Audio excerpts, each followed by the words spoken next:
Educating wedding couples and crafting a timeline while setting realistic expectations might just be the key to a stress-free wedding day.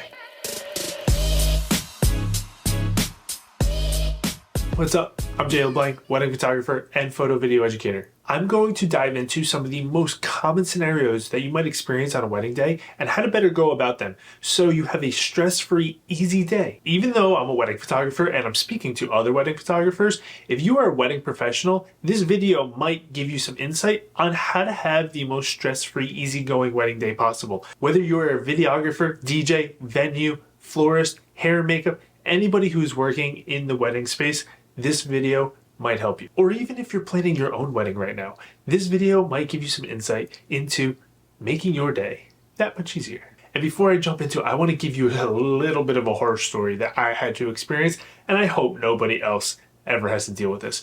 In the past, I worked for a DJ company who would give me a couple weddings a year, and they would hire out all types of wedding vendors, whether it was photo, video, photo booth, hair and makeup, transportation, florists, even venues.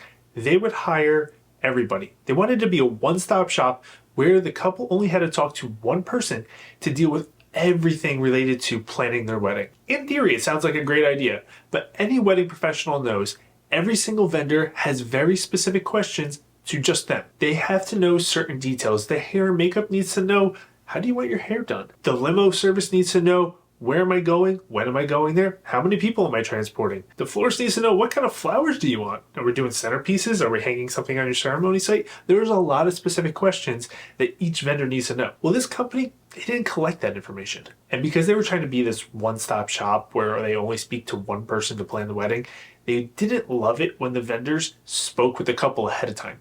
So they would just give the vendors an address and a time and say, be here at this time. Whatever the reason was for it, so be it. But I'll tell you what, they went bankrupt and they're no longer in business. So the reason I tell you this little horror story is because pre-production, leading up to the wedding, good planning is key to having a very stress-free, successful, easygoing wedding. And this might be true for anything in life. Good planning will help you be better prepared for any unforeseen circumstance that might arise on a wedding day. And let me just note, I'm in New Jersey in the United States, and I understand different countries or even different parts of the United States do weddings differently. So some of these things may not apply to you, but maybe you'll get a little pointer here or there. So hopefully this will help out anyone, no matter where you are in the world. The very first thing that I like to tell every one of my clients, everything at a wedding takes longer than you expect. This is especially true with transportation. For example, if you're going to get in your car and drive somewhere that's 15 minutes away and then walk into a building, it might take you 16 minutes from the drive, get out of your car, get into the building. Well, when you're talking about multiple people on a wedding day, there's a lot of moving parts. Somebody maybe forgot something. Maybe somebody needs to run back up to their hotel room before they can get on the shuttle bus. Things happen. You're relying on a lot of people. So my rule of thumb is add 50% time to anything when creating a timeline. So if you think it's going to take 20 minutes to do something, it's really going to take 30. Or we should at least plan for 30. That way, if it takes 20, awesome, we're ahead of schedule. But if it takes 30, you say, no problem, I planned for it already. This is especially true with travel. There could be traffic, accidents, construction, parades, festivals, road closures. Who knows? There's so many different variables that can cause you to be late during transportation that we need to plan for the worst. That way, when it's not the worst, we're golden. One time I had to take an extremely roundabout way going from the getting ready at the hotel to the venue because the president was in town, and they closed down a whole bunch of roads, which really made our trip longer. But luckily, we planned for it. And with the planning, the little bit of extra time that it took to get to our location, it was no problem because we had already factored in a little bit of extra time for that traffic or the road closures that we didn't necessarily know about ahead of time. First look. Do a first look. If you're going to have a non-religious ceremony, I highly recommend a first look. It makes the rest of the wedding day flow so much better. It opens up so many more possibilities. And the way that it benefits the bride and groom the most is they get to attend their cocktail hour at their cocktail hour, they get to say hello to all their guests. This way, during their reception, they are able to go out on the dance floor, have a good time, and enjoy it, rather than spend the first part of the reception saying hello to all their guests. And by the time they're done saying hello to all their guests are starting to leave, and then they have to start saying goodbye. It gives the bride and groom no opportunity to get on the dance floor and enjoy it. So if they can attend cocktail hour and they can go there, talk to their guests, mingle a little bit, this gives them a better opportunity to enjoy their party, get the dancing in, eat, have fun, and really experience the wedding that they've been planning for the last several months, if not years. And from the vendor standpoint, this opens up the ability to do other things during cocktail hour other than just take pictures. Traditionally in New Jersey, a lot of people think, oh, we'll just do all of our pictures during cocktail hour. Well, if you're doing all your pictures during cocktail hour, the photographer is kind of tied up. They're not able to go into your room and shoot the details. They can't shoot anything during cocktail hour. They're probably going to be a little cranky because they don't get to eat, or a little bit of downtime for them to relax for 5 minutes. The first look just benefits everybody involved. Do it. I highly recommend it. I tell everyone who I work with who's having a non-religious ceremony, we're doing first look. It just makes the rest of the day make that much more sense. Next up, shot lists.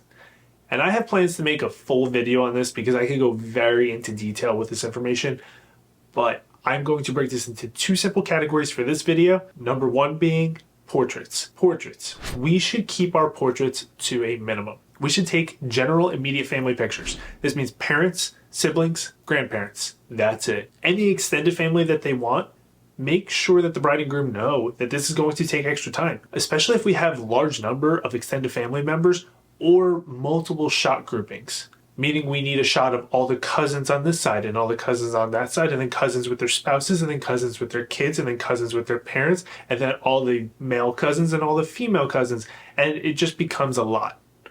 One shot covering everybody, most of the time, is more than all you need. And let them know each picture that they're asking for is going to take about 2 to 3 minutes per picture. So when they give you a shot list of 50 different groupings that they need, let them know. It might take up to 2 hours to do that. And is that something that they want to be doing on their wedding day? And now the second part of the shot list will be pictures of just everything else. And I understand couples are going to give you a list of some of the more important things. I mean a shot list that's like over 30 different things. I've heard of photographers getting shot lists of 80, 100, 150 must-have shots from the bride and groom.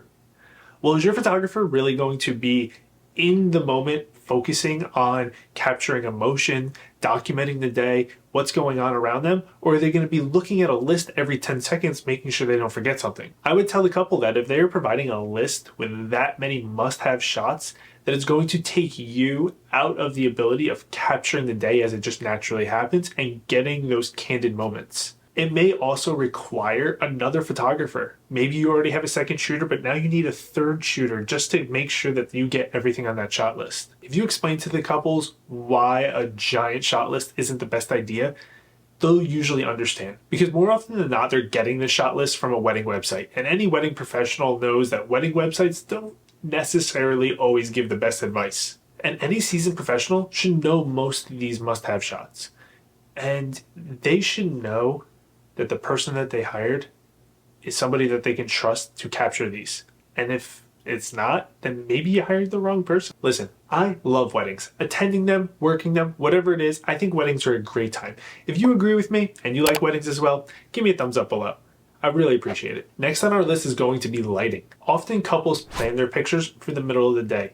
And that's fine because that's where the pictures fit into the timeline of their day. But if the couple then sends the photographer a Pinterest board full of inspiration pictures that are all sunset shots, but they planned their wedding pictures for 2 p.m., you're going to have to explain to them that this is just not realistically going to happen. And speaking of sunset, sunset is different for everybody. Some people consider it that golden hour right before the sun actually goes down. Some people consider it when the sun is right at the horizon at the lowest point it is in the sky before it goes away. And then other people consider when we get all those beautiful colors in the sky that often happens after the sun is actually below the horizon. And in all these scenarios together, this takes course over the time span of about an hour. So make sure that if your couple's looking for sunset pictures, you're clear on exactly what they mean by that. Do they want that beautiful golden sky? Do they want colors streaked across the clouds, which isn't ever guaranteed?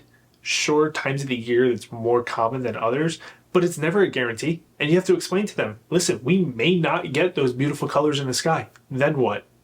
Are you okay with just a gray sky? So make sure that if they are looking for very specific images, that you explain to them it may not happen depending on what your timeline looks like and the weather. Speaking of weather, weather is one of the biggest factors on a wedding day, especially couples that plan so much of their wedding outdoors. You need to have a realistic backup plan. If the couple wants to plan all of their pictures for outside, what are we going to do if it rains? What are we going to do if it snows or hails? Or if you're in a different part of the country, a tornado, an earthquake, who knows?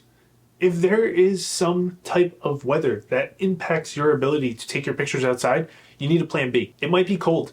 You're going to have to prepare with a coat or a jacket or something that you can maybe throw on your shoulders in between pictures to help keep warm. It could also be extremely hot and humid. Maybe it messes up your hair and makeup. The guy might sweat through his shirt. This is a realistic factor. I actually just shot a wedding very recently where they planned to be outside for all their pictures for almost 3 hours. Well, it was also 90 degrees and like 93% humidity that day, and we lasted maybe a half an hour before we had to go back into the AC and take a 15-minute break. Luckily, we planned a great timeline that allowed a lot of time for pictures, so we were able to take those mini breaks in between so we're not dying in this crazy heat. Because listen, you might say that you like heat when you're sitting on the beach and there's a nice cool breeze coming off the water, but when you're standing on black asphalt wearing a 3-piece tux, it's a little bit different how much heat you can really tolerate. Weather wouldn't be as big of a factor if New Jersey would just get with the program already and start doing bridal sessions. I've been offering these for a couple years now and nobody's taking me up on these. I think bridal sessions are like one of the greatest things to happen at weddings, and you don't have to worry about weather as much. It gives you a chance to wear your fancy clothes again and get your hair and makeup done, and you don't have the stress of a wedding timeline and hundreds of guests waiting on you. I think bridal sessions should definitely get a little more popular in New Jersey. And last but not least, you need to be realistic about time constraints. Time constraints are a real thing on a wedding day. There's a lot of people involved, and you have to be aware of what can and cannot realistically be done. I one time had a couple ask me if they could go to this one location to take one picture that was 30 minutes out of the way, going from the church to the venue. Now, you have to talk to them. What is the realistic outcome of going to take this one picture that takes 30 minutes? You get one image, and that cuts into so much of your time to do other pictures. Is it that important to get that on your wedding day? Well, if it is, that's up to them. But realistically, it's probably not the best idea. You have a very limited time when it comes to a wedding day, and you have to prioritize what's the most important. So make sure you're making those choices wisely so that you can maximize your wedding day. Some shots may seem really cool in theory, but is it really worth taking up that much of your time to go get one picture, 2 pictures that you may not even ever print or put in your album? Listen, I've been provided timelines from couples that come directly from the venue, and that venue 100% prioritizes what that venue wants to do. And in that timeline, it leaves very little flexibility for the photographer, videographer, the DJ, the hair and makeup person, and all they care about is what they have to do. They barely even care about the couple's needs. After speaking with that couple and learning how important the pictures are to them, and we made it more of a priority, we changed around that timeline and made it fit what they found to be the most important on that wedding day. Everyone needs to understand that the vendors are working for the couple. It's not the couple fitting into what the vendor needs to do. And as a wedding professional, you have experienced this hundreds, if not thousands of times. But the couple that's working with you, this is most likely the first and only time they've ever experienced this. So it's very important to educate them. Teach them these things, explain to them what are good and not so good ideas, and they'll be that much more grateful for hiring you. So what did I leave out? Is there anything that I missed? If I did, comment below. I want to hear your thoughts on other things that are super important to include on the wedding day that people sometimes overlook and that you need to educate your clients on. And until the next video, peace.